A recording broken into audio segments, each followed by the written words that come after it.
curso do Saber Direito é sobre direito notarial e registral. As aulas apresentadas pelo tabelião de notas Andrei Guimarães Duarte mostram a matéria como forma de prevenção de conflitos. O que a legislação brasileira diz sobre o tema, os princípios, competências e muito mais. Tudo isso agora no Saber Direito. Caros colegas, caros entusiastas do direito notarial, até aqueles que começaram a ter o contato com o direito notarial hoje, vocês viram, recapitulando um pouco o que nós tratamos até agora, vocês viram que nós tratamos de uma questão um pouco mais filosófica, a questão cultural, os ordenamentos jurídicos, os dois modelos que existem no mundo, a quantidade de países que adotaram um sistema notarial parecido com o nosso, mais de 87 países, e assim nós fomos andando por umas questões da função notarial propriamente dita, os componentes da função notarial, como ela é composta, a atividade exercida pelo notário, cada etapa, os procedimentos adotados, os princípios relacionados com o direito registral, que há uma afinidade muito grande com o direito notarial.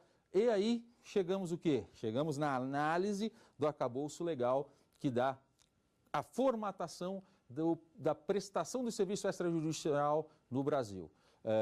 E daí nós vimos, portanto, ali os conceitos, as regras, a fiscalização lato sensu, regulação. Daí nós continuamos, tratamos da regulação, tratamos das especialidades, das diferenças entre os dois grandes blocos do serviço extrajudicial. Nós tratamos dos tabeliães ou notários ou tabeliães, e tratamos dos registradores, oficial de registro ou registradores. Neste ponto que nós começamos a tratar, vimos que notários e tabeliães podem ser tabeliães de notas, notários de notas, tabeliães de protesto, tabeliães marítimos e contratos marítimos. Tratamos desse bloco. Bloco dos registradores. Registrador de imóveis, registrador de títulos, documentos e pessoas jurídicas, registrador de pessoas naturais, registrador civil de pessoas naturais, registrador civil de pessoas jurídicas. Resolvemos isso. Vimos então os dois grandes blocos que chamamos de especialidade, que são as especialidades de cartórios e suas atribuições. Passamos agora para a matéria propriamente dita do que nós vamos tratar nessa quarta aula. Recapitulamos, fizemos uma breve recapitulação, situando o que a gente já viu, e agora sim, vamos começar a análise, a continuar a analisar o comando normativo, o comando legal, a norma, a lei que rege o notário, que traça as normas gerais, a Lei 8935. E é na Lei 8935 que nós verificaremos a competência ou as atribuições, competência aqui no sentido mais amplo, não competência propriamente dita no sentido constitucional, processual, civil, processual, mas competência no sentido de atribuição da atividade. Veremos os requisitos para ser um notário ou um registrador, a execução do trabalho nas serventias e como é feita a escolha do tabelião, a escolha do notário registrador. Portanto, vamos lá. Lei 8935 de 1994, artigo 6º. O artigo 6º ele traz traz algumas competências para os notários. Ou seja, quando ele diz notários, nós estamos tratando dos tabeliães, não só tabeliães de notas. Tabeliães de notas, tabeliães de protesto também e de contratos marítimos. Portanto, no artigo 6º, estamos tratando do gênero tabeliães e depois vamos ver cada espécie, a atribuição ou competência de cada espécie de tabelião, cada espécie de cartório, cada espécie de tabelião propriamente dito, ou seja, tabeliães de notas, tabeliães de protesto, tabeliães de contratos marítimos. Então, artigo 6º, aos notários compete, primeiro, formalizar juridicamente a vontade das partes. Falamos bastante sobre isso, né? Nós falamos que os notários, eles são, portanto, primeiro, um conselheiro jurídico que visa captar, receber a vontade das partes, analisar qual a finalidade que ela pretende com a prática do ato e formatar, dar forma, documentar esta vontade juridicamente. Portanto, aqui está essa previsão. Tratamos isso no conceito geral de função notarial, atividade notarial. Agora achamos seu fundamento legal. Está no artigo 6º da Lei 8935 de 94. Formalizar juridicamente a vontade das partes. Ou seja, pegar essa vontade, ver se ela é possível, se há a possibilidade da prática daquele ato, se o ato pretendido, a finalidade pretendida pelas partes não é ilícita e achar a forma correta de se atingir os objetivos. Inciso 1, formalizar juridicamente a vontade das partes. O segundo, inciso 2, intervir nos atos e negócios jurídicos a que as partes devam ou queiram dar forma legal ou autenticidade, autorizando a redação ou redigindo os instrumentos adequados, conservando os originais e expedindo cópias fidedignas de seu conteúdo. Portanto, intervir nos atos e negócios jurídicos, intervir como terceiro interveniente, como terceiro de confiança. O notário, nós já falamos, é um agente público que exerce de forma privada o seu mistério, mas de forma equidistante, imparcial, e ele, quando as partes desejam, queiram, ainda que não haja obrigação legal, dar forma legal, dar uma forma autêntica, conferir autenticidade a um ato, a um fato, ele pode chamar o notário, ou ele pode chamar o notário a intervir para que o notário redija aquele negócio jurídico, ou mesmo permita dar redação ao instrumento adequado, ao que a parte deseja, conserva os originais, no caso agora de cópias autenticadas, por exemplo, e expede expede cópias fidedignas daqueles documentos que com ele ficou. Portanto, aqui a segunda atribuição, a segunda competência atribuída ao notário pela Lei 8.935. Em terceiro, cabe ao notário autenticar fatos. Autenticar fatos é o exercício propriamente dito da fé pública. Nós falamos que a fé pública, ela confere presunção de veracidade para os fatos que o notário atestou a sua existência. Esta é uma consequência, a finalidade da fé pública. O notário, portanto, ele tem essa possibilidade, ele tem esse poder, a lei lhe atribui essa qualidade de portar, de colocar fé pública nos fatos que presencia. A partir do momento que ele presencia um determinado fato e ali ele coloca a sua fé pública e ele pratica, por exemplo, vamos dar um exemplo, uma escritura pública, ele vai não só aconselhar as partes, formatar o ato, mas ele vai também atestar que as partes ali na sua presença manifestaram a sua vontade e ele vai atestar outros fatos relevantes para a consecução daquele objetivo. Ali naqueles fatos ele coloca a fé pública, ele faz a autorização, ele dá presunção de verdade daqueles fatos. Mais ainda importante, nós temos um exemplo de colocação, de aposição da fé pública nas atas notariais, que mais para frente a gente vai trocar uma ideia sobre a ata notarial e a gente vai ver exatamente que é um instrumento extremamente importante, interessante, no qual o tabelião, captando por seus sentidos determinadas ocorrências, ele pode, colocando fé pública, de relatar aquelas ocorrências e a partir desse momento que ele dá a fé pública, o que acontece? Há uma presunção de veracidade, uma presunção relativa que deverá apenas não imperará se houver prova em contrário. Presume-se verdadeiro aquilo que o tabelião colocou fé pública. Agora, passando, ainda analisando a Lei 8.935, a Lei de Regência dos Notários, a gente vai chegar no artigo 7º. Aos tabeliães de notas compete com exclusividade. Aqui nós estamos tratando dos tabeliães de notas. Tabeliães de notas são os oficiais dos cartórios de notas. Cartórios de notas, vamos recapitular. Cartórios de notas são aqueles que fazem escrituras, procurações, compra e venda, dação, doação, inventário, divórcio, separação, testamento, procuração, pacto antinupcial e por aí vai. Autenticação e reconhecimento de firma, que são atos mais corriqueiros na vida do cidadão. Aos tabeliões de notas compete com exclusividade lavrar escrituras e procurações públicas.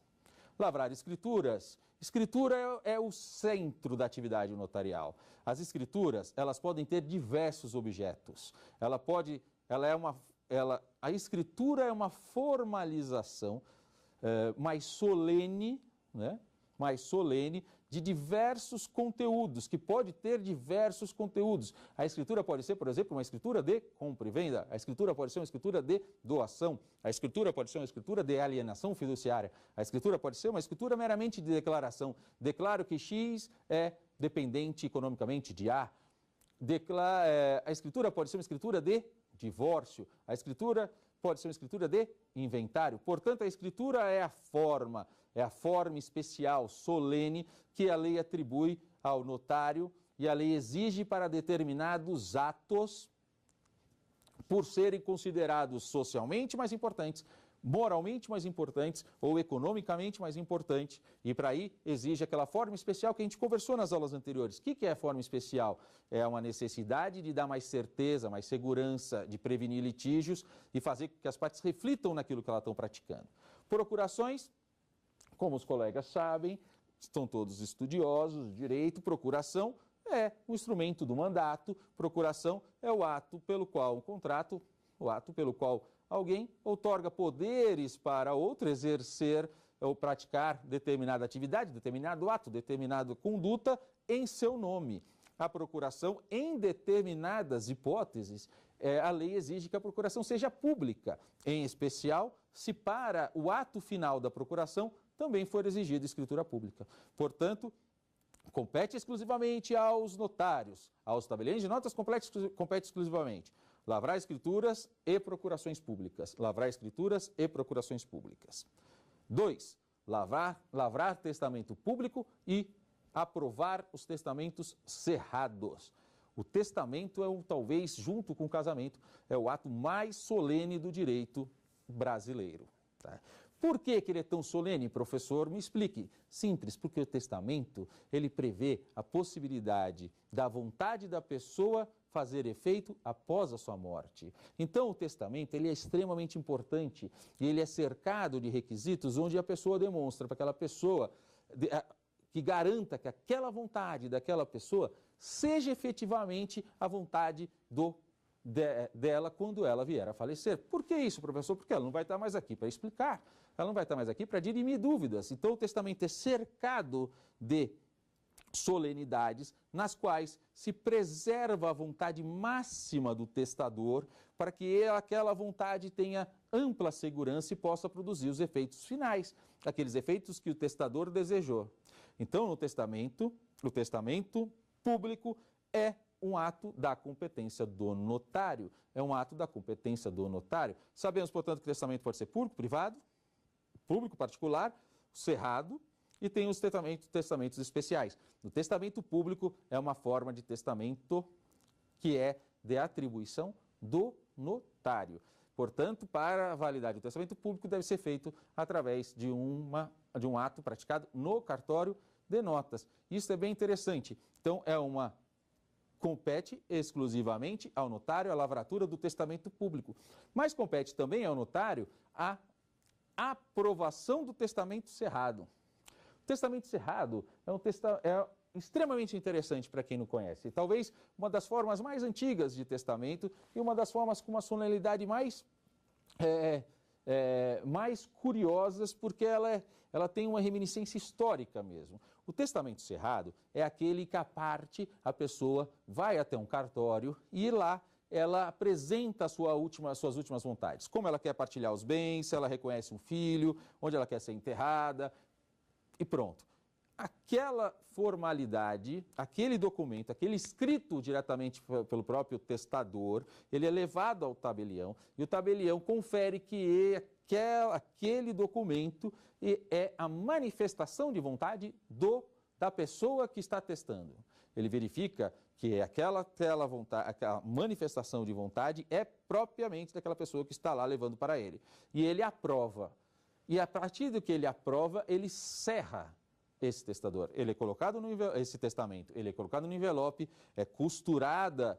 Por isso que eu falei que ele é antigo, ele é estranho, ele é uma reminiscência histórica. Ele é costurado com linha, ele é amarrado e é lacrado. Depois é colocado cera quente, bem parecido, pessoal, com aquelas coisas de filme mesmo.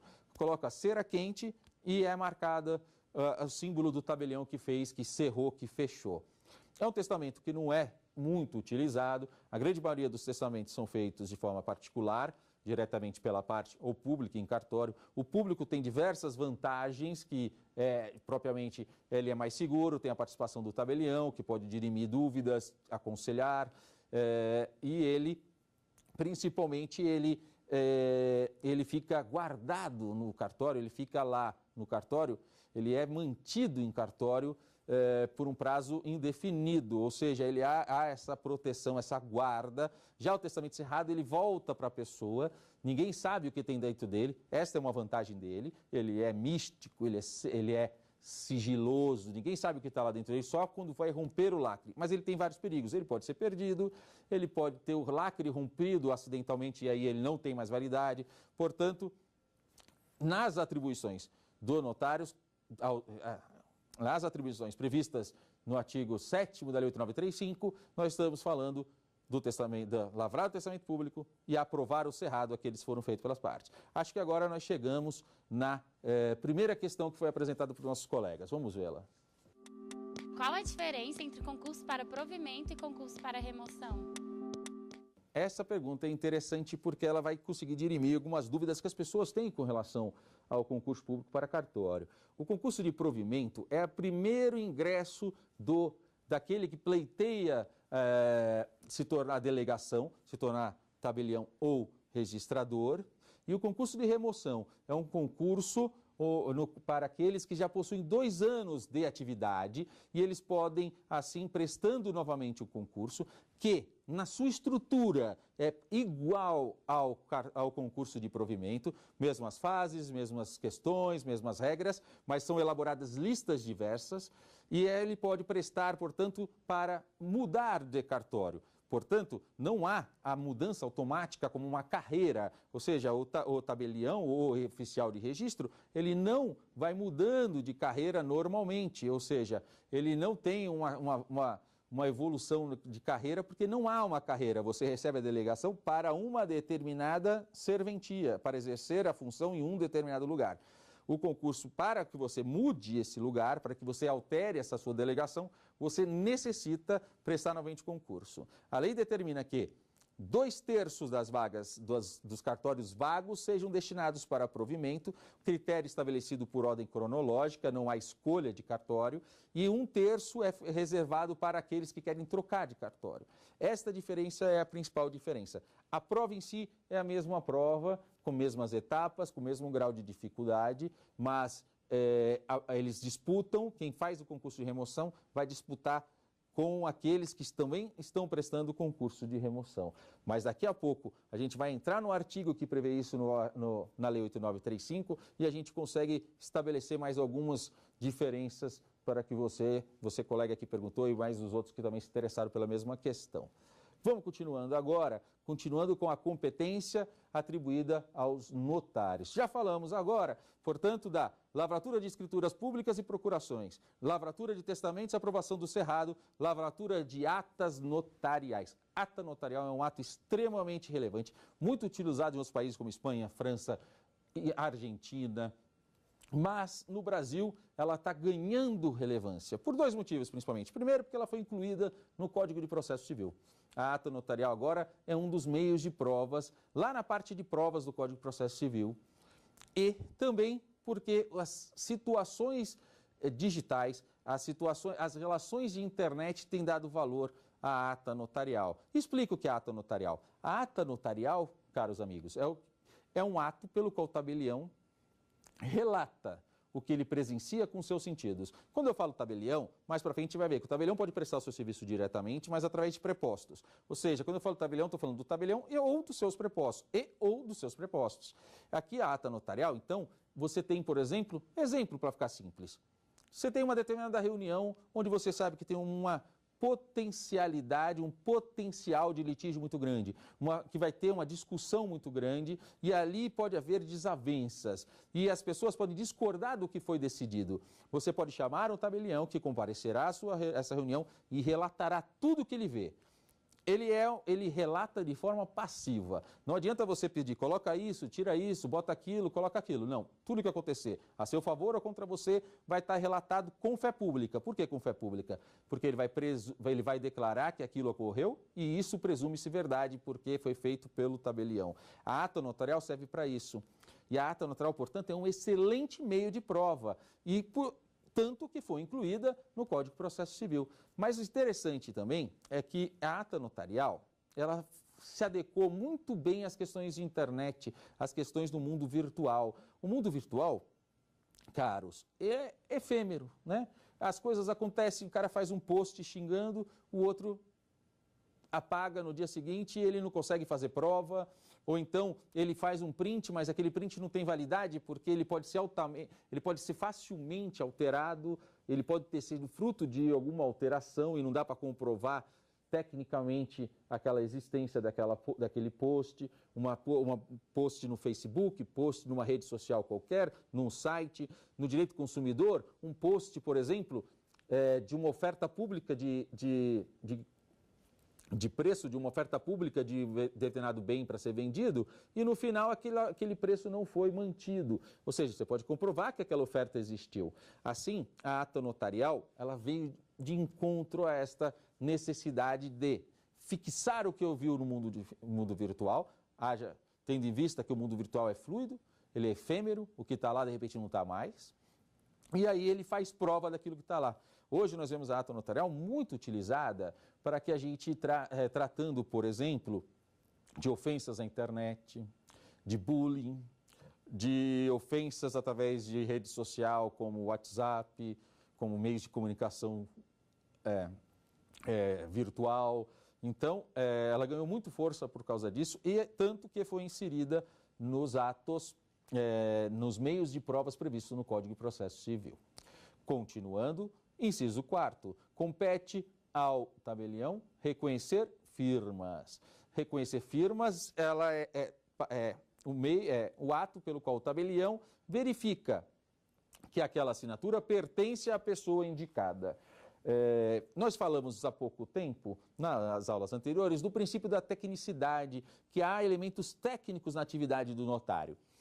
Não só jurídicos, mas também técnicos fora do ramo jurídico, fora do aspecto jurídico, que é propriamente, por exemplo, os conhecimentos de documentoscopia e grafotécnica, análise de assinatura e de letra, que é exigida, por exemplo, dos funcionários que trabalham no setor de reconhecimento de firma do cartório e do próprio tabelião. Ou seja, há necessidade dele conhecer as regras de grafotécnica e documentoscopia. E isso para quê? Para que ele promova, para que ele faça o reconhecimento de firma. O reconhecimento de firma, nós temos de duas espécies. Um reconhecimento de firma por semelhança, onde é guardada no cartório um cartão de firma com a assinatura da pessoa para que sirva de paradigma, de meio de comparação. E é atestado pelo tabelião a semelhança entre a assinatura do documento e a assinatura guardada, arquivada no cartório. E temos o reconhecimento de firma por autenticidade, aquele em que o tabelião identifica a parte, verifica os seus documentos de identificação, atesta que aquela pessoa é a que está presente na sua frente e a pessoa faz a assinatura do documento na sua frente. E o tabelião declara num termo no livro de reconhecimento de firmas que a parte compareceu, se identificou e assinou na sua frente. É uma forma extremamente segura de se atestar a assinatura, porque dificilmente a pessoa vai conseguir demonstrar que não foi ela que assinou aquele documento, porque ela compareceu, salvo casos de falsidade de documentos de identificação, que infelizmente é bastante comum. Então, estamos continuando, tratando das competências. Lavrar a escritura pública por procuração, formalizar a vontade das partes, aprovar os testamentos cerrados, lavrar atas notariais, reconhecimento de firma e agora mais um, a autenticação de cópias. A autenticação de cópias visa dar possibilidade de aumentar a utilização de um determinado documento.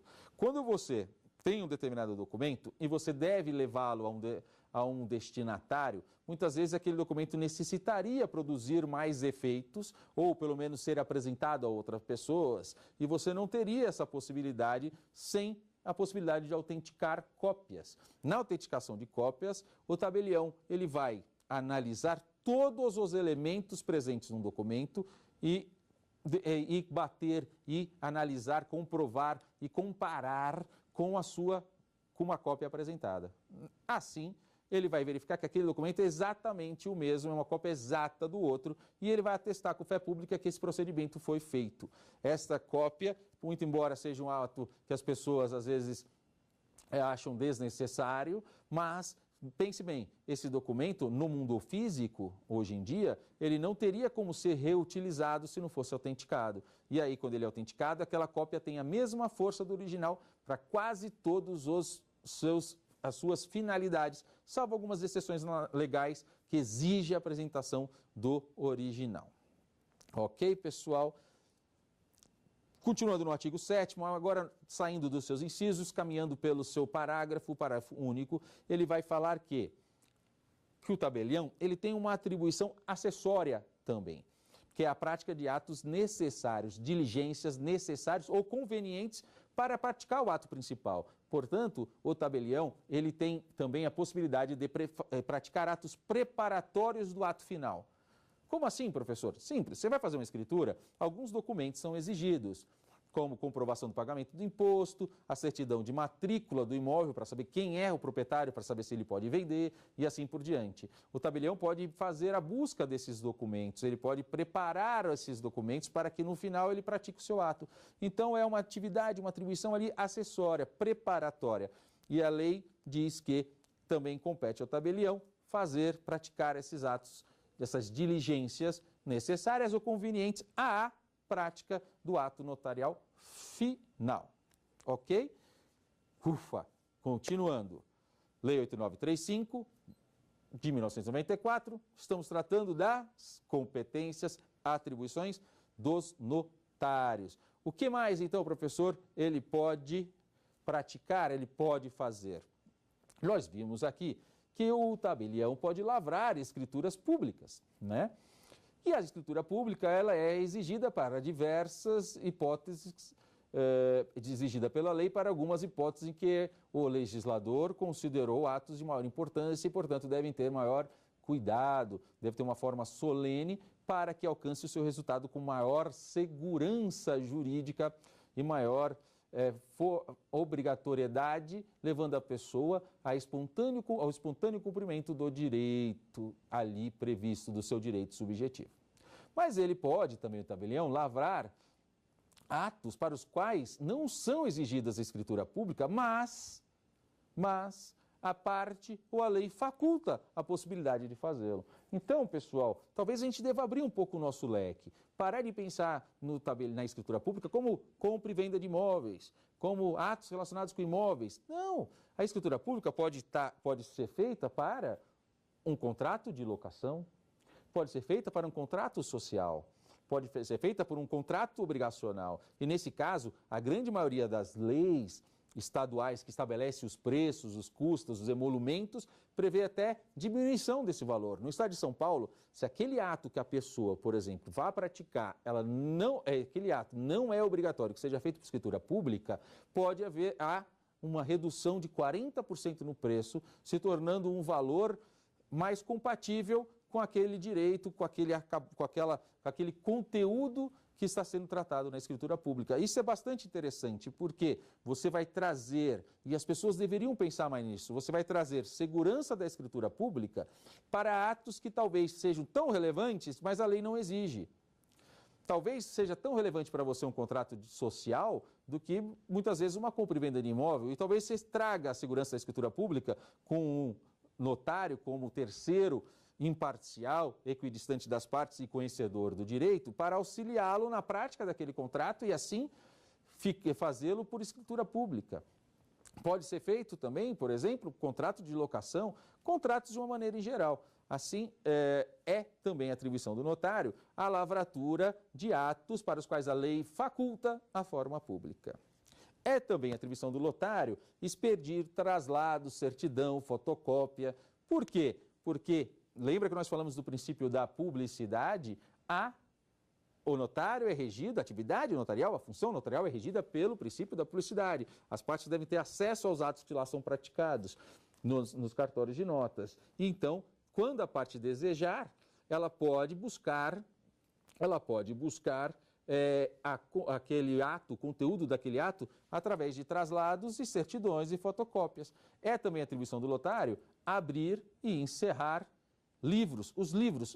Os atos notariais são feitos em livros. E é muito legal isso, porque eles são perpetuados no cartório. Nós temos um projeto de memória notarial, onde nós estamos resgatando escrituras antiquíssimas. Para vocês terem uma ideia, o primeiro cartório de notas no Brasil, ele fez 450 anos ano passado, e lá tem escrituras muito antigas, e nós estamos resgatando elas. E isso é um instrumento o notariado e o ato notarial é um instrumento de conservação desses atos, e a parte pode ir lá buscá-los sempre quando achar necessário. Então, pessoal, vimos ali a competência de maneira geral, vimos aquelas competências, atribuições do notário, do tabelião de notas, e aí surge uma pergunta: há algum ato que só o tabelião de notas pode praticar? E aí eu te falo, rapidamente, para a gente encerrar esse tema. Só o tabelião pode abrir e encerrar os livros de notas, os livros onde vão ser lavradas as escrituras, só o tabelião pode abrir e encerrar.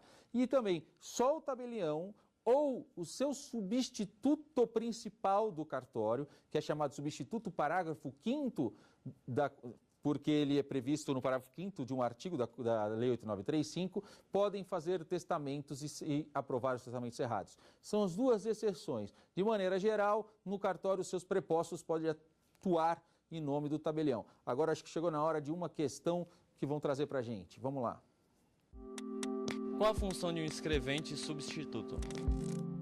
Essa questão é muito pertinente, porque acabamos de falar se há algum ato que só o tabelião pode praticar, né? E o tabelião, ele pratica atos por si e através também dos seus prepostos, aqueles que ele escolheu para praticar o ato, para ser os seus funcionários e escreventes dentro do cartório. E alguns atos só o tabelião pode praticar, que abrir e fechar livros, fazer a abertura e encerramento dos livros, mas também lavrar os testamentos públicos, salvo que nessa segunda hipótese, também os substitutos podem lavrar o testamento público, ou seja, o substituto pode lavrar o testamento público. Isso quer dizer o quê?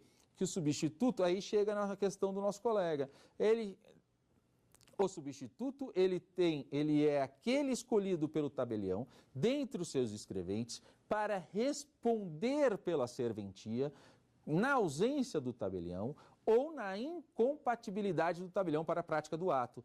Na ausência do tabelião, porque às vezes é necessário o tabelião não estar presente na sua serventia, como eu hoje não estou presente na serventia. Então, e na incompatibilidade, quando o tabelião for vedado ao tabelião praticar atos que são de interesses, por exemplo, de familiares próximos. Assim, nessas hipóteses, a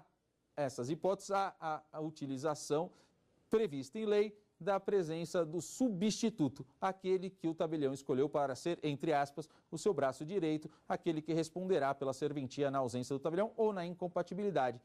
Vamos continuar a aula agora, temos bastante coisa para andar para frente, nós vamos falar um pouco sobre cada especialidade e aí a gente continua mais a análise da Lei 8935. Vamos lá, pessoal. Falamos, então, principalmente da atividade do tabelião de notas. Como eu disse, o foco da nossa explanação dessas aulas aqui nessa oportunidade vai ser tratar dos tabeliões de notas e pincelar todo o sistema de prestação do serviço extrajudicial, mas vamos falar um pouco também de cada uma das especialidades. O tabelião de protesto, portanto, ele vai lavrar o protesto após apontado, transcorreu o prazo legal, lavra o protesto, se ele não houver o pagamento, havendo o pagamento, ele repassa o dinheiro para o credor, ou não havendo pagamento, como disse agora há pouquinho, ele vai lavrar o protesto e esse protesto poderá ser cancelado através do pagamento direto ao credor e a carta de anuência permitindo o cancelamento do protesto. Outros atos são praticados dentro do tabelião de protesto, mas esse é o núcleo da atividade do tabelião de protesto. Como eu disse, a gente vai focar mais no tabelião de notas. Essas especialidades merecem um cuidado, mas merecem um espaço maior para tratar delas especificamente, e não conseguiremos tratar de todas as especialidades.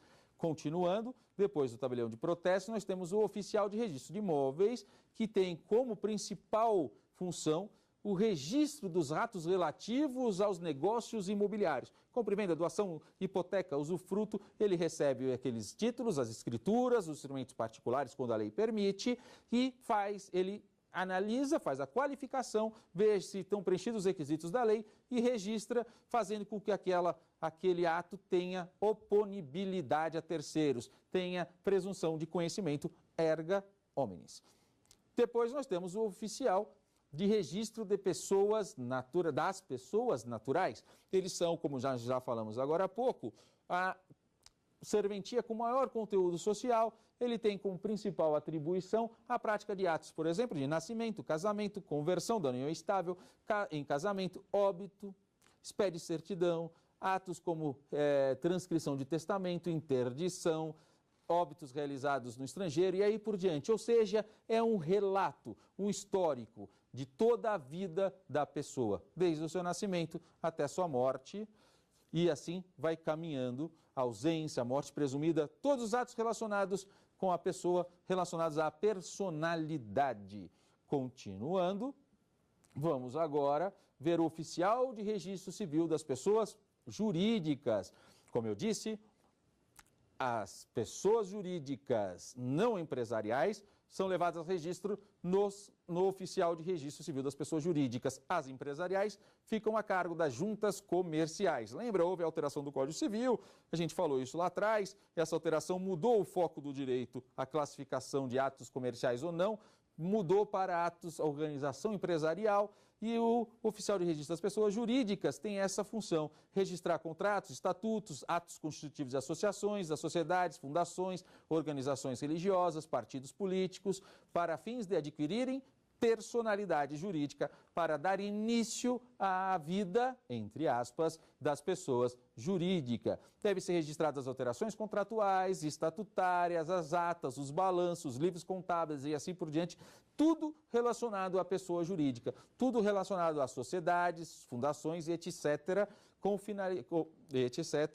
finalidade também aqui de se fazer um histórico de todas as alterações daquela pessoa jurídica, para que aqueles com as quais ela lida, ela se relaciona no mundo jurídico, relaciona no mundo obrigacional, tenham segurança de saber quem fala pela pessoa jurídica, quem apresenta, ou seja, quem está e se manifesta em seu nome e assim por diante.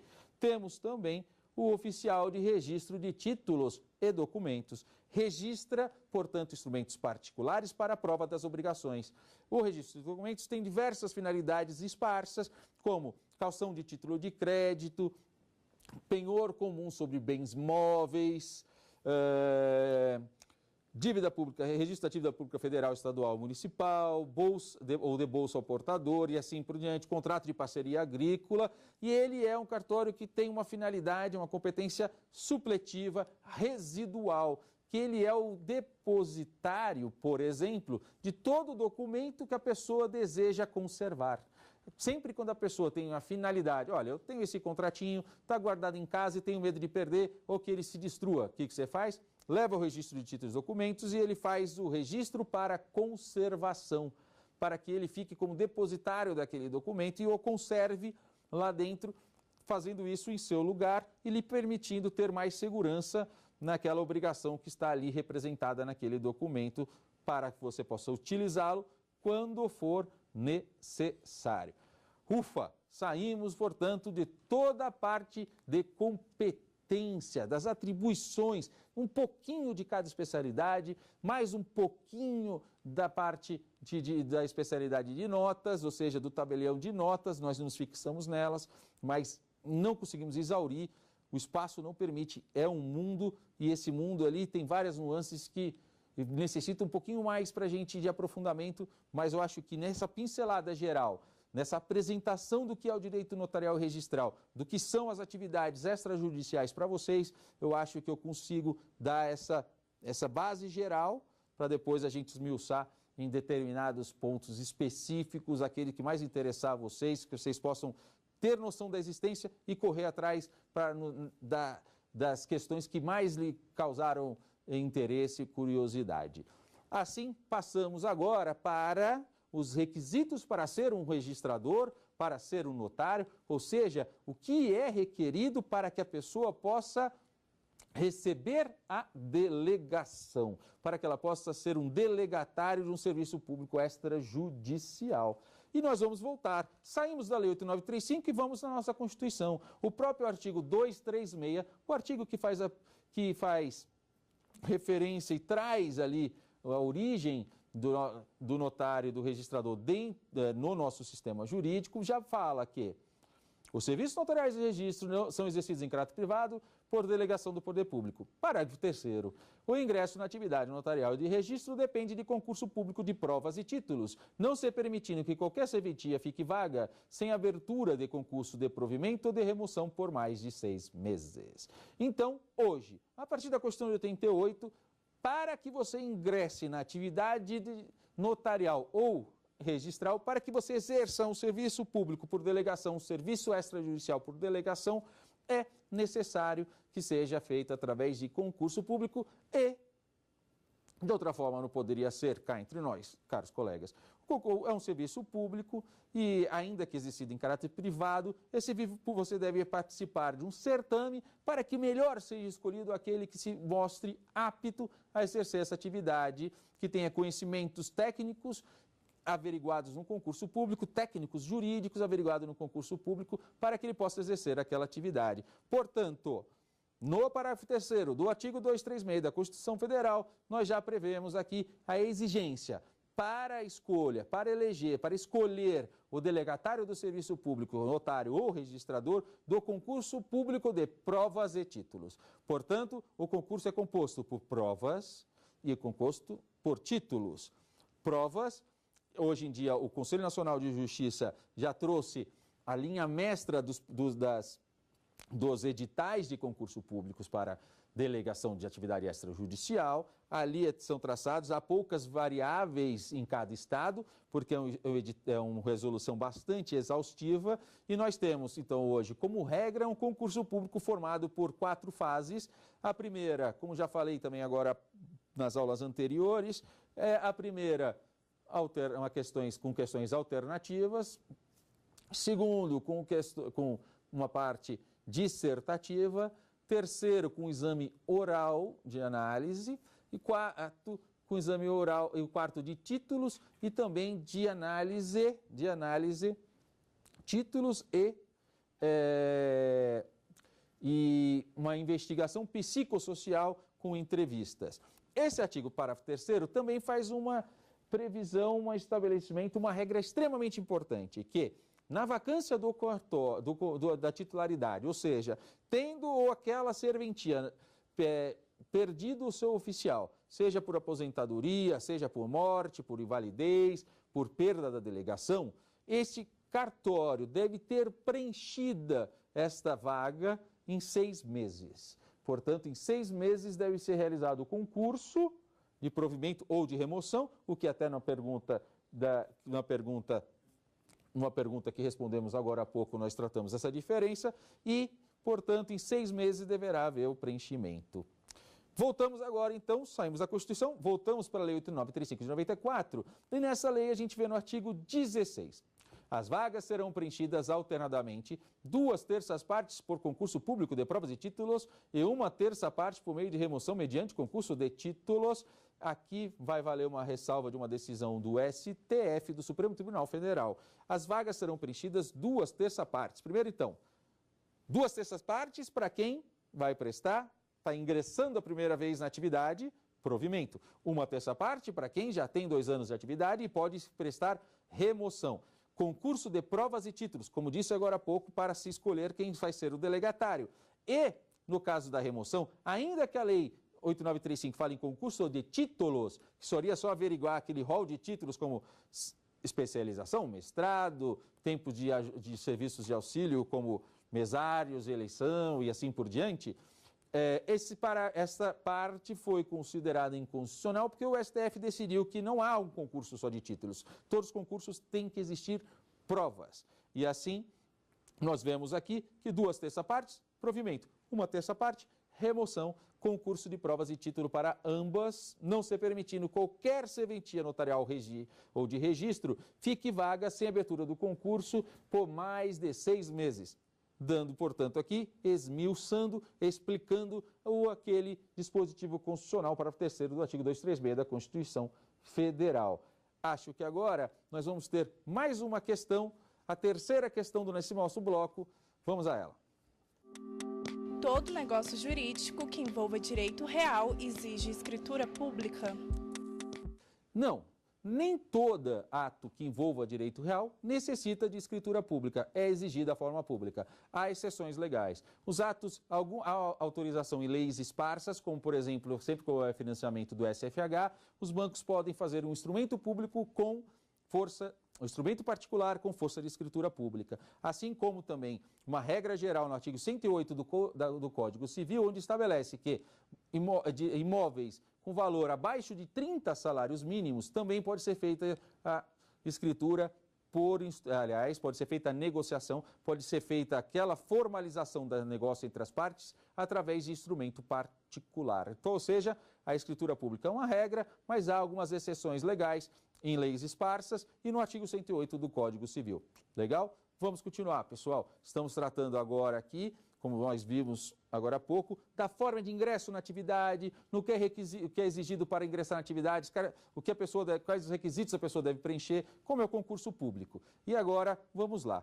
A delegação para o exercício da atividade notarial e de registro depende dos seguintes requisitos. É o artigo 14º da Lei 8935. O primeiro deles, a habilitação em concurso público de provas e títulos. Falamos disso agora há pouco. A pessoa tem que estar habilitada e comprovar a sua capacidade para exercer a função notarial e registral através de um concurso público de provas e títulos. Provas, aquelas que nós falamos, e títulos, aqueles títulos previstos na resolução do CNJ, como ter especialização, mestrado, e aí vai ter sempre um pouquinho a mais de ponto da nota final de acordo com esses títulos. Nacionalidade brasileira. Atente-se, não é brasileiro nato, mas deve ser brasileiro para exercer a função de tabelião ou de notário. Isso é muito interessante porque, dada a relevância como exercente da fé pública, é necessário um vínculo com o Estado brasileiro. E aqui demonstrado através caracterizado pela nacionalidade brasileira. Ter capacidade civil, o que é mais do que lógico, quitação com as obrigações eleitorais e militares, diploma de bacharel em direito, vamos voltar lá atrás, o notariado latino é caracterizado pelo quê? É caracterizado por ser exercido através por um profissional do direito. E aqui está o requisito, ser bacharel em direito, ter estudado direito, ter formação jurídica, verificação da conduta condigna para o exercício da profissão. Por isso que os concursos, eles têm uma fase de investigação psicossocial, para ver a capacidade mental, psíquica da pessoa e também para ver a sua conduta condigna para o exercício da função. O artigo 15 da 8935/94, os concursos, traz aqui o que nós já discutimos lá atrás, a vinculação da atividade extrajudicial, a afinidade da atividade extrajudicial com o poder judiciário. Porque lembra das características públicas, dessas privadas, característica pública, uma delas é o poder delegante é o Estado, e o Estado representado pelo Poder Judiciário. O artigo 15, traz esta característica. Os concursos são realizados pelo Poder Judiciário com a participação em todas as fases, de um membro da Ordem dos Advogados, do Ministério Público, de um notário e de um registrador. Então, todo concurso para cartório você vai ter um membro da Ordem dos Advogados, um membro representando o Ministério Público, um membro representando os notários e um membro representando os registradores. O concurso será aberto através de publicação de edital. Lá tem todos os critérios de avaliação, de pontuação, de desempate. Os concursos poderão concorrer candidatos não bacharéis. Importantíssimo. No parágrafo 2º do artigo 15º, há uma exceção à regra de que para concorrer à delegação há a necessidade de que o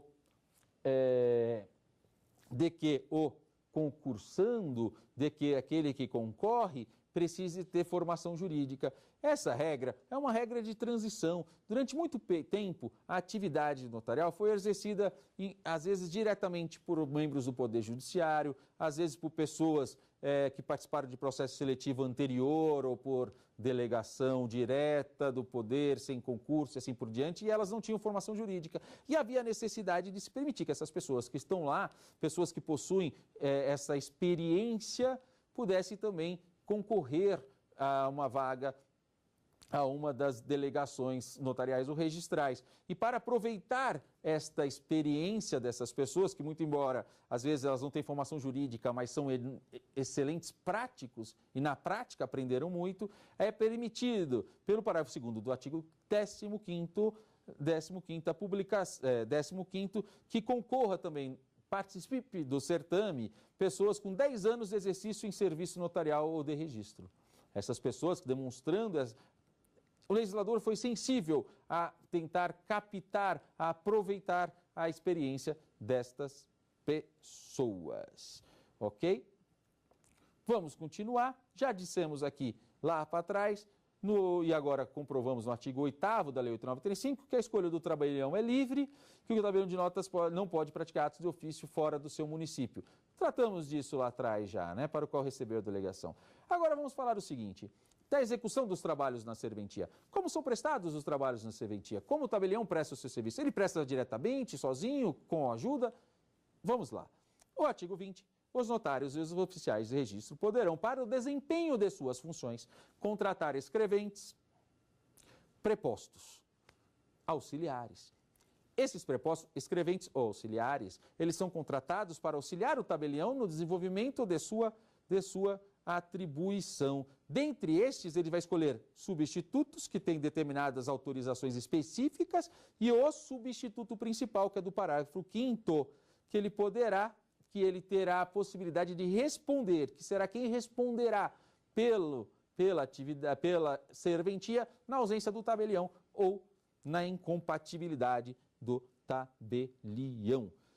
Pessoal, desculpa a intensidade, são bastante detalhes que eu quero que vocês fixem, que vocês tenham em mente para delimitar, para vocês terem uma certa noção do que é a atividade notarial registral. E então eu estou realmente desaguando assuntos para vocês, uma enxurrada de assunto, né? Vamos fechar aqui agora, fazer então um breve resumo do que nós vimos e nós fizemos uma introdução. Tratamos da competência dos notários, como ingressar na atividade, os requisitos para ingressar na atividade, a exceção da necessidade de ser bacharel em direito, a questão dos notários pode ser livremente escolhidos, que nós já até tratamos em aulas anteriores, e os notários registradores são civilmente responsáveis pelos seus atos, também tratamos anteriormente. Recomendo para vocês a leitura do artigo 20 e seus parágrafos 1, 2, 3, 4, 5, para que a gente possa ver exatamente como é executado o trabalho na serventia e como o tabelião pode organizar a prestação do serviço dentro da sua serventia. Até a próxima. Ficou com dúvidas? Então mande um e-mail para saberdireito@stf.jus.br. E você também pode estudar pela internet acessando o site tvjustiça.jus.br.